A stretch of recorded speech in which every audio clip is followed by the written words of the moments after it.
नमस्कार, हमारी इस खास पेशकश में आपका स्वागत है। आपके साथ मैं हूं दीपेश जैन। 22 सितंबर को एनआईए ने पीएफआई के खिलाफ 15 राज्यों में एक्शन शुरू किया और छापेमारी में सबसे पहले उन 45 लोगों को अरेस्ट किया गया जिन पर जांच एजेंसियों की नजर थी। मध्य प्रदेश से भी इसका कनेक्शन मिला है। पीएफआई के ठिकानों में अवैध हथियार, संदिग्ध ग्रंथ, आपत्तिजनक चीजें, टेरर कनेक्शन के साथ साथ हवाला के मामलों की भी जांच की जा रही है। पॉपुलर फ्रंट ऑफ इंडिया यानी पीएफआई पर बुधवार को केंद्र सरकार ने 5 साल का बैन लगा दिया है और जांच एजेंसियों के मुताबिक जब सिमी पर बैन लगाया गया था तो ये पीएफआई उसका ही मॉडर्न स्वरूप था। 2006 में इसकी स्थापना हुई और दिखाया यह गया कि ये गैर राजनीतिक संगठन है, एक सामाजिक संगठन है, लेकिन इसकी असलियत और इसकी हरकतें अब सामने आ रही हैं। इस गंभीर मुद्दे पर हम चर्चा करेंगे। एक बहुत खास मेहमान हमारे साथ आज जिस छोटी सी मुलाकात में जुड़ गए उनका हम परिचय करवाते हैं। स्वागत करते हैं हम रोहित कुमार सिंह जी का। आप राष्ट्रीय संयोजक हैं युवा चेतना के। बहुत स्वागत है आपका रोहित जी। तो शुरुआत यहीं से करते हैं सर जी। शुरुआत सर यहीं से करते हैं कि ये जो पीएफआई पर कार्रवाई हुई है, किस तरीके से देखते हैं आप इस एक्शन को? देखिए, जो काम पहले हो जाना चाहिए था वो अब हुआ है। अब इसलिए हुआ है क्योंकि दुनिया के सबसे शक्तिशाली और सबसे कॉम्पिटेंट राजनेता भारत के प्रधानमंत्री के पद पर आसीन हैं, माननीय नरेंद्र मोदी जी।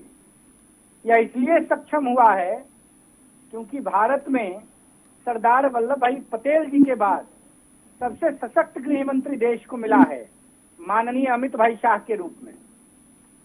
पीएफआई ने भारतीय संस्कृति और सभ्यता को तोड़ने के लिए, भारत माता को तोड़ने के लिए, भारत की सम्मानित जनता को परेशान करने के लिए अनवरत काम किया।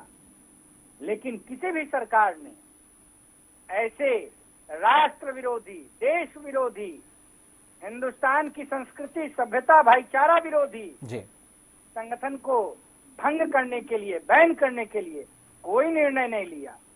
हम आभार प्रकट करते हैं भारत की 140 करोड़ आबादी के तरफ से भारत के माननीय प्रधानमंत्री आदरणीय नरेंद्र मोदी जी के प्रति और भारत के यशस्वी गृह मंत्री आदरणीय अमित शाह जी के प्रति। बिल्कुल, मैं किसी राजनीतिक पार्टी का सदस्य नहीं हूं, लेकिन भारत का एक जागरूक नागरिक हूं। उस दृष्टि से हम प्रधानमंत्री जी का, केंद्र की मोदी सरकार का, अमित शाह जी का और भारत के तमाम वरिष्ठ अधिकारियों का धन्यवाद ज्ञापित करते हैं कि जो काम बहुत पहले हो जाना चाहिए था वो मोदी जी की सरकार ने किया है। इससे देश की प्रतिष्ठा बची है, देश की संप्रभुता बची है, देश की संस्कृति और सभ्यता का संवर्धन होगा। जी रोहित जी, क्यों खतरनाक था पीएफआई? क्यों बैन लगाना पड़ा है? क्या उसके ऐसे कारनामे थे जिसकी वजह से आप कह रहे हैं कि देश की संप्रभुता और अखंडता को खतरा था? अरे भाई, नरेंद्र मोदी जी 2014 के लोकसभा चुनाव के प्रचार के क्रम में बिहार की राजधानी पटना के गांधी मैदान में जनसभा को संबोधित कर रहे होते हैं और लगातार चारों तरफ बमबाजी होने लगती है। मोदी साहब उस समय गुजरात के मुख्यमंत्री थे। जी जी, यह षड्यंत्र रचा गया था। वो तो ईश्वर की असीम कृपा थी, भारत की जनता की चाहत थी और मुझे लगता है प्रभु राम की अक्षुण्ण कृपा थी नरेंद्र मोदी जी के ऊपर कि वो सुरक्षित रहे उस समय। और आज लगातार 8 सालों से भारत माता की सेवा कर रहे हैं और भारत के वैभव को अंतर्राष्ट्रीय पटल पर बढ़ाने की दृष्टि में अद्भुत काम कर रहे हैं। पीएफआई के लोग रहते और खाते तो हिंदुस्तान में हैं, पर गीत गाते पाकिस्तान का हैं। यह दोमुही काम, यह दोमुही राजनीति हिंदुस्तान में अब नहीं चलने वाली है। रहना खाना भारत में, गीत गाना पाकिस्तान का, ये सब नहीं चलेगा हिंदुस्तान के अंदर। हिंदुस्तान की जनता जनार्दन जाग चुकी है, हिंदुस्तान के मालिक जाग चुके हैं, जनता जाग चुकी है। किसी प्रकार का अप्रिय अन्याय हिंदुस्तान में अब नहीं हो सकता है क्योंकि मोदी सरकार है। मोदी है तो मुमकिन है। अन्याय के खिलाफ, अत्याचार के खिलाफ, झूठ के खिलाफ, फरेब के खिलाफ मोदी जी लगातार काम कर रहे हैं और भारत के वैभव को बढ़ाने की दृष्टि में भी अद्भुत प्रयास कर रहे हैं। जी बिल्कुल रोहित जी, इस सवाल पहले भी उठा कि आखिरकार जब मोदी सरकार 8 साल से थी तो फिर इतना वक्त क्यों लग गया, लेकिन उसका भी जवाब आया है कि सबूत जुटाए जा रहे थे और जब एजेंसियों के हाथ पुख्ता जानकारियां लग गई, पुख्ता दस्तावेज लगे, उसके बाद ये कार्रवाई की गई है पीएफआई पर। ये आपसे हम जानना चाहेंगे रोहित जी कि ये जो मॉड्यूल था उनका, जो नेक्सस वो फैला रहे थे, जो पूरा उनका कहें कि गिरोहबाजी जो तैयार की जा रही थी, जो स्लीपर सेल तैयार किए जा रहे थे, आपने भी स्टडी की है इस टॉपिक पर, क्या लगता है आपको कितने ज्यादा खतरनाक था पीएफआई? देखिए, जब देश के बड़े नेता जो उस समय गुजरात जैसे महत्वपूर्ण प्रदेश के मुख्यमंत्री थे और देश के महत्वपूर्ण राजनीतिक दल और गठबंधन के तरफ से प्रधानमंत्री पद के उम्मीदवार थे, जब उनकी सभा में हंगामा हो गया, बमबाजी हो गई, तो अब इससे भी बड़ा कोई प्रमाण चाहिए पीएफआई के मंसूबों के खिलाफ। पीएफआई भारत माता, हिंदुस्तान की संस्कृति और सभ्यता के खिलाफ है। हिंदुस्तान के अंदर मजहबी उन्माद फैलाकर हिंदुस्तान को अस्थिर करने का जो विदेशी ताकतों का षड्यंत्र था, उसको मोदी जी की सरकार ने पलट दिया है और मोदी जी ने भारत को बचा लिया है। हिंदुस्तान की 140 करोड़ आबादी की तरफ से मैं मोदी जी को प्रणाम करता हूँ, गृह मंत्री जी को धन्यवाद देता हूँ और मुझे लगता है कि भारतीय जनता पार्टी की सरकार लगातार आतंकवाद के खिलाफ, उग्रवादवाद के खिलाफ बहुत अच्छा काम कर रही है। जी बिल्कुल। एक, चूंकि आप युवा चेतना से जुड़े हुए हैं रोहित जी, तो ये जो पीएफआई के बारे में एक सवाल और आपसे करूंगा, फिर मैं देश के जो बाकी सियासी मुद्दे उस पर भी आपकी राय लूंगा। तो ये जो था, युवाओं को भटकाने का प्रयास कर रहा था, लगातार इसी बात का षड्यंत्र था कि युवाओं को बरगलाया जाए, भटकाया जाए, देश विरोधी गतिविधियों में उनको शामिल किया जाए। इस पर आप क्या कहेंगे? देखिए, धर्म और जात के नाम पर हिंदुस्तान को बांटकर पिछले कई वर्षों से सियासत की जा रही है। मैं बार बार मोदी जी को धन्यवाद और आभार प्रकट करूंगा तो आपको लगेगा कि मैं क्या बोल रहा हूँ, लेकिन ये तो मानना पड़ेगा ना कि नरेंद्र भाई मोदी जब 2014 में प्रधानमंत्री बने, उसके पहले का भारत और उसके बाद का भारत बदल गया है। भारत में धर्म और जात के नाम पर कोई दंगे नहीं हुए, इसका श्रेय प्रधानमंत्री जी को जाता है। कांग्रेस पार्टी ने 50 साल से ज्यादा इस देश में शासन किया। क्या किया कांग्रेस ने? कांग्रेस ने धर्म के आधार पर इस देश में विभेद पैदा करने का षड्यंत्र रचा। देश को आजादी 15 अगस्त 1947 को मिल गई, लेकिन उसके बाद कई ऐसे काम जो उसी समय हो जाने चाहिए थे वो नहीं हुए। किसने किया? प्रधानमंत्री नरेंद्र मोदी ने किया। पीएफआई जैसे संगठन 2006 में पनपे। कांग्रेस पार्टी चाहती, मनमोहन सिंह की सरकार थी, श्रीमती सोनिया गांधी जी, श्री राहुल गांधी जी, कांग्रेस पार्टी के नेता, कांग्रेस के यूपीए 1 यूपीए 2 की सरकार अगर चाहिए होती तो ये पीएफआई उसी समय बैन हो गया होता और हिंदुस्तान की स्थिति आज नहीं हुई होती। ठीक बात है रोहित जी, लेकिन इसके बाद आप देखिए स्थिति क्या है। पीएफआई को बचाने के लिए भी कई लोग आगे आ गए। लालू यादव आरजेडी के लंबी बीमारी के बाद राष्ट्रीय अध्यक्ष बनते और फिर आरएसएस को जो है पीएफआई के समानांतर बताते, बैन करने की मांग करते आरएसएस को। क्या कहेंगे इस पर? देखिए, लालू प्रसाद यादव भ्रष्टाचार के आकंठ समुद्र में डुबकी लगाने वाले महान शख्सियत हैं। एक पैर जेल में और एक पैर बेल्ट। लालू जी को इतना लगता है कि आरएसएस पर बैन लगना चाहिए, तो बिहार में उनकी बैसाखी पर नीतीश कुमार राज कर रहे हैं, बिहार में थोड़ा आरएसएस को बैन करके दिखाइए ना। आरएसएस एक आंदोलन है, आरएसएस एक विचारधारा है जिसने हिंदुस्तान की संस्कृति और सभ्यता को बचा कर रखा है। पिछले 97 सालों से भारत माता के वैभव को बढ़ाने के लिए राष्ट्रीय स्वयंसेवक संघ के योगदान को कमतर करके नहीं आंका जा सकता है। आप आरएसएस के विचारों से, आरएसएस से आपकी वैचारिक मत एकता नहीं हो सकती है, पर आरएसएस के कृत्यों को और आरएसएस के कार्यक्रमों को आपको सराहना करना होगा। राष्ट्रीय स्वयंसेवक संघ ने हिंदुस्तान की संस्कृति और सभ्यता के संवर्धन के क्षेत्र में अद्भुत, अप्रतिम प्रयास किया है और आरएसएस ने भारत माता के वैभव को हर काल खंड में बढ़ाने का काम किया है। आरएसएस की तुलना पीएफआई से करना हिंदुस्तान विरोधी मानसिकता का परिचायक है। लालू यादव इतने पागल हो गए हैं अपने वोट बैंक को बचाने के लिए कि वो कुछ से कुछ बोलने को तैयार हैं। लालू प्रसाद यादव जी की बातों को बिहार और भारत के लोग बिल्कुल गंभीरता से नहीं लेते हैं। जी ठीक। आप एक सवाल युवा चेतना से जुड़ा हुआ है, इसके बारे में हमारे दर्शकों को थोड़ा सा बताइए, क्या है ये?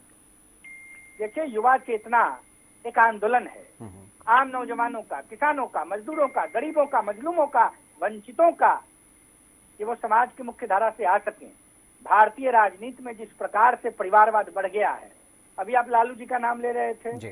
लालू जी खुद मुख्यमंत्री, पार्टी के राष्ट्रीय अध्यक्ष, राबड़ी देवी जी मुख्यमंत्री रहीं, पार्टी की राष्ट्रीय उपाध्यक्ष, लालू जी के एक पुत्र तेजस्वी जी बिहार के डिप्टी सीएम, लालू जी के एक पुत्र तेजस्वी जी बिहार के डिप्टी सीएम, एक पुत्र तेज प्रताप जी वन पर्यावरण मंत्री, एक बेटी डॉक्टर मीसा भारती राज्यसभा में। तो लालू जी, मुलायम सिंह जी, ऐसे नेता जिनके परिवार की पीढ़ी दर पीढ़ी राजनीति में आने को व्याकुल है, ऐसे लोगों की राजनीति की मिट्टी को पलीट करने के लिए और गरीब किसान मजदूर नौजवान के बच्चे को राजनीति की मुख्य धारा से जोड़ने के लिए युवा चेतना संगठन समाज में काम कर रहा है। हम भारतीय राजनीति में स्थापित हो गए दीमक की भांति परिवारवाद को उखाड़ फेंकने के लिए काम कर रहे हैं। तो आपके हिसाब से राजनीति में परिवारवाद नहीं होना चाहिए? बिल्कुल नहीं होना चाहिए। फिर राजशाही और लोकशाही में क्या अंतर है? क्या इसीलिए लोकनायक जयप्रकाश नारायण, राम मनोहर लोहिया और राजनारायण ने संघर्ष किया था? ठीक बात है। लेकिन आम आदमी पार्टी का अब लगातार विस्तार हो रहा है, इस पार्टी को लेकर युवा चेतना की क्या सोच है? देखिए, हम कोई राजनीतिक टीका टिप्पणी में बहुत विश्वास नहीं रखते हैं। ठीक है। लेकिन अरविंद केजरीवाल जी जब अपने राजनीतिक गुरु अन्ना हजारे जी के नहीं हुए तो हिंदुस्तान की जनता के क्या होंगे? दिल्ली में मुख्यमंत्री बने 3-3 बार, सारे मंत्री भ्रष्टाचार के समुद्र में सुबह दोपहर शाम डुबकी लगाते हैं। इनके मुख्यमंत्री पंजाब में जो भगवंत मान जी हैं, उनको डिप्लेन कर दिया जाता है शराब के नशे में धुत होने के कारण। ऐसे लोग क्या भारत की संस्कृति को बचाएंगे और क्या देश की गरीब जनता को आगे बढ़ाने का काम करेंगे? ये तो निज के लिए जीते हैं और निज के लिए सोते हैं।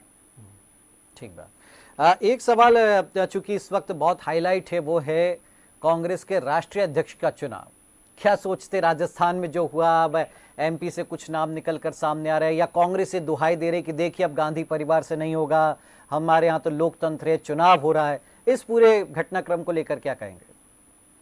ऐसा है, लोकतंत्र है, मान लिया। राजस्थान में जो हुआ वो क्या था?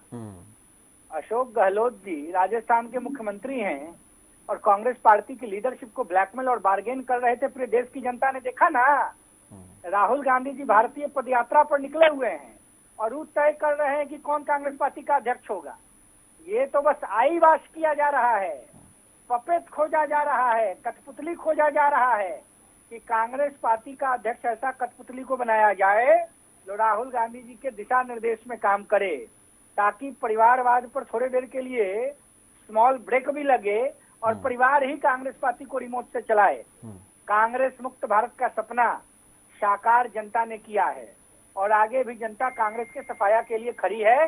कांग्रेस पार्टी ने भारत की संस्कृति और सभ्यता के खिलाफ काम किया है।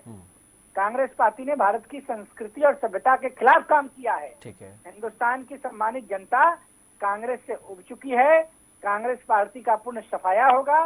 कांग्रेस पार्टी का एग्जिस्टेंस अब नहीं रह पाएगा। इसीलिए तो नीतीश कुमार को पीएम के तौर पर प्रोजेक्ट कर रहा है बाकी विपक्षी दल। लालू ने तो खुलकर कहा कि हम उनको केंद्र में भेजेंगे, राज्य में हम सरकार चलाएंगे। इस पर क्या कहेंगे? लालू प्रसाद जी का तो अपना ठीक ही नहीं है, उनकी पार्टी का अपना ठीक ही नहीं है, तो कहां से प्रधानमंत्री बनाएंगे? बिहार में 40 लोकसभा की सीटें हैं। Lalu ji, Nitish ji, Congress party, communist party, उनका अलायंस 4 सीट भी नहीं जीत पाएगा। अच्छा, चले हैं प्रधानमंत्री बनाने। प्रधानमंत्री नरेंद्र मोदी जी के सामने कोई वैकेंसी नहीं है। नरेंद्र भाई मोदी 2024 में भी प्रधानमंत्री, 2029 में भी प्रधानमंत्री, 2034 में भी प्रधानमंत्री। हिंदुस्तान की 140 करोड़ आबादी अपने नेता के रूप में सिर्फ नरेंद्र नरेंद्र मोदी जी को देखना चाहती है। नरेंद्र भाई मोदी का कोई विकल्प नहीं है। नरेंद्र मोदी ने भारत की संस्कृति सभ्यता के संवर्धन के अलावा हिंदुस्तान की अर्थव्यवस्था को, बेरोजगारी को, भुखमरी को खत्म करने का काम किया है, अर्थव्यवस्था को सुदृढ़ किया है। आज भारत की अर्थव्यवस्था दुनिया की 5वीं अर्थव्यवस्था बन गई। मोदी जी के साथ देश की जनता खड़ी है। There is no vacancy on the post of prime minister in front of Narendra Modi ji. बिल्कुल। चलिए, चलते चलते एक बार फिर हम उसी मुद्दे से जहां से शुरुआत हुई थी, क्या लगता है आपको अगला चरण क्या होना चाहिए? कार्रवाई का बैन तो लग गया, लेकिन ये पीएफआई फिर किसी स्वरूप में सामने ना आए, इसके लिए क्या होना चाहिए? देखिए, हम लोग तो आम जनता हैं, राजनीतिक सामाजिक क्षेत्र में काम करने वाले कार्यकर्ता हैं।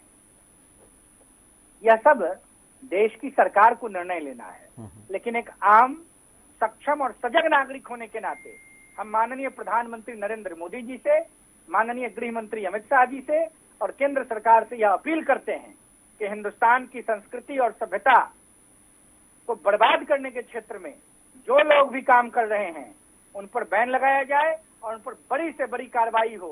रहना खाना भारत में, गीत गाना पाकिस्तान का या नहीं चलेगा। यह नया भारत है।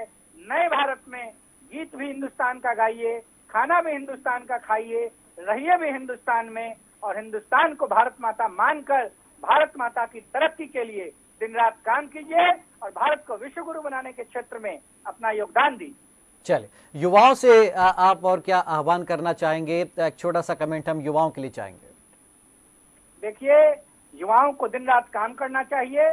भारत को विश्व गुरु बनाना है, भारत को दुनिया की सबसे बड़ी अर्थव्यवस्था बनाना है, भारत माता के खोए हुए वैभव को पुनः दिलाना है। इन्हीं बातों का मैं अपील नौजवानों से करता हूँ। चलिए, बहुत शुक्रिया आपका रोहित जी, आपने वक्त निकाला और इतने अहम मुद्दे पर हमारे साथ इस चर्चा में जुड़े। बहुत बहुत शुक्रिया रोहित जी आपका, और हमारी शुभकामनाएं आपके साथ में।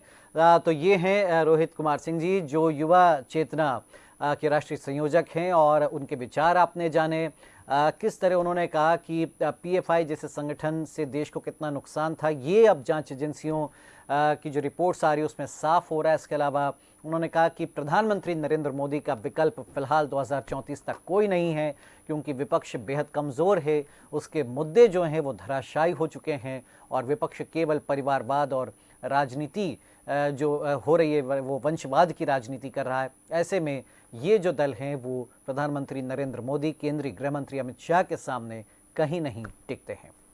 तो छोटी सी मुलाकात में फिलहाल इतना ही। आप देखते रहिए DNN न्यूज़। नमस्कार।